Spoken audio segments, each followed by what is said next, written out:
Guys welcome to this channel. आज हम बात करने वाले हैं ईगन वैल्यूज और ईगन वेक्टर्स की। ये जो टॉपिक है कंप्यूटर साइंस के मैथमेटिक्स का है। ठीक है, चलिए हम शुरू करते हैं। मान लेते हैं एक हम हमारे पास एक मैट्रिक्स है जो स्क्वायर मैट्रिक्स है, यानी कि उसके रो और कॉलम बराबर हैं। ठीक है, ऐसे कुछ कॉन्सेप्ट होता है स्क्वायर मैट्रिक्स में, राइट। तो let A x is equal to lambda x. तो यहाँ पर जो एक्स होगा उसका ऑर्डर जो होगा एन इंटू एक्स, और ए का जो होगा ऑर्डर सेम सेम होगा, यानी एन इंटू एक्स बराबर। और जितना एन होगा उतना एक्स का भी एन होगा इंटू वन। ठीक है, ये तो ये हमारा हो गया। अब क्या करेंगे हम लोग, अगर इक्वेशन के ये साइड आ जाएगा तो इक्वल टू जीरो आ जाएगा, और कॉमन निकाल लेंगे एक्स एक्स को, तो यहाँ पर हमारा ए माइनस लैम्डा। अब बोलोगे आई क्या है, आई आइडेंटिटी मैट्रिक्स है, किसी में भी वन का मल्टीप्लाई करेंगे तो वही नंबर आता है, तो करे या ना करे। तो इस चीज़ को हम लोग सॉल्व करने के लिए ऐसा ले रहे हैं। ठीक है, इतना समझ जाना। तो इस मेथड को, जो पूरा इक्वेशन बना है, इसको बोलेंगे characteristic equation of degree n, A minus lambda I into x equal to zero बराबर।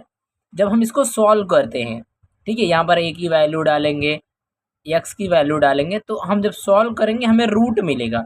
रूट को हम बोलते हैं कैरेक्टरिस्टिक रूट या फिर ईगन वैल्यू। तो एक पार्ट निकल गया हमारा ईगन वैल्यू। अब ईगन वेक्टर कैसे निकलेगा, अब जितने भी ईगन वैल्यूज आएंगे, यानी कि लैम्डा की वैल्यू जितनी भी आएगी, अब कोई भी क्वाड्रेटिक इक्वेशन होगा तो दो आंसर आता है। ठीक है, तो each eigen value for lambda there exist a corresponding vector, मतलब हर लैम्डा के लिए, ईगन वैल्यूज के लैम्डा के लिए जितनी वैल्यूज होंगी उसके लिए उतने ईगन वेक्टर्स हमारे पास होंगे। तो इस वैल्यूज के लिए जितने हमारे जो ईगन वैल्यूज हैं उसके लिए ईगन वेक्टर्स होंगे। ठीक है, तो समझ में आ गया। तो यहाँ से हमें ईगन वैल्यूज मिल जाएगा, और उस ईगन वैल्यूज पे जब हम इक्वेशन बनाएंगे तो वो होगा ईगन वेक्टर्स। अब चलिए एग्जाम्पल के जरिए इसको समझ लेते हैं अच्छे से। चलिए दोस्तों एग्जाम्पल देखते हैं। हमारे पास एक मैट्रिक्स दिया गया है और बोला है कि फाइंड ईगन वैल्यूज और ईगन वेक्टर। तो इस मैट्रिक्स को क्या करेंगे, हमारे इक्वेशन में लिखेंगे। हमारा इक्वेशन क्या है, A minus lambda I equal to zero. ठीक है, ऐसा कुछ इक्वेशन हमने पहले बनाया था ना।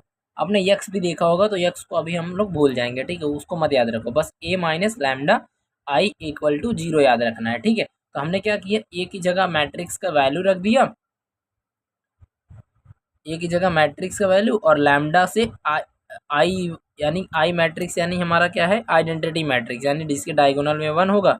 तो अगर हम आई और यहाँ पर लैम्डा आ जाएगा, मल्टीप्लाई करेंगे, और इससे ए से मल्टीप्लाई करेंगे तो क्या होगा, इससे ये माइनस हो जाएगा, ये माइनस हो जाएगा। समझ में आ रहा है, क्योंकि बीच में माइनस है। तो ये हमारा हो गया, और इस मैट्रिक्स को अब सॉल्व करना है तो क्रॉस मल्टीप्लिकेशन करेंगे बराबर। ये दोनों को क्रॉस मल्टीप्लिकेशन, ये दोनों को क्रॉस मल्टीप्लिकेशन, तो कुछ इस तरह से हमारा एक क्वाड्रेटिक इक्वेशन बन जाएगा। ठीक है, अब क्या करेंगे, इस क्वाड्रेटिक इक्वेशन को सॉल्व करेंगे। तो 30 का ऐसे दो मल्टीप्लिकेशन निकालेंगे कि प्लस और माइनस करने पे -1 आना चाहिए। ठीक है, तो इसको हम बनाएंगे। हमारे पास एक पेयर ये मिलेगा 6 और 5 बराबर, 6 पंजे 30, और माइनस करेंगे, -6 + 5 रहेगा तो हमारा -1 आ जाएगा। ठीक है, तो इस प्रकार से हमारे पास लैम्डा की दो वैल्यू आ गई, एक 6 आ गई और एक आ जाएगा लैम्डा इज इक्वल टू -5। ठीक है, आर द ईगन वैल्यूज बराबर,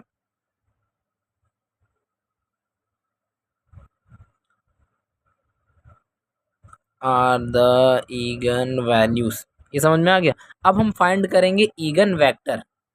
तो दोस्तों देख सकते हो, ईगन वेक्टर निकालने के लिए अब पहले वाला इक्वेशन जो हमारा था, हमारे पास पहला इक्वेशन क्या था, A X equal to lambda X, जो हमने पहले इक्वेशन बनाया हुआ था, ये देख लो।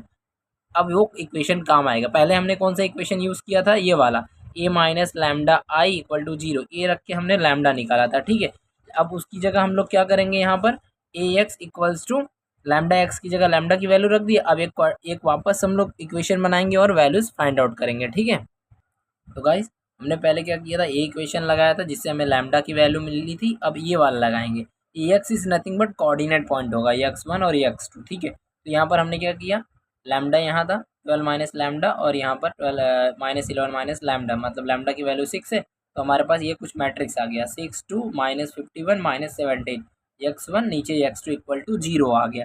ठीक है, अब आगे बढ़ते हैं हम। तो हमारे पास क्या है, हमारे पास ये हमने क्या किया, ये मैट्रिक्स बचा।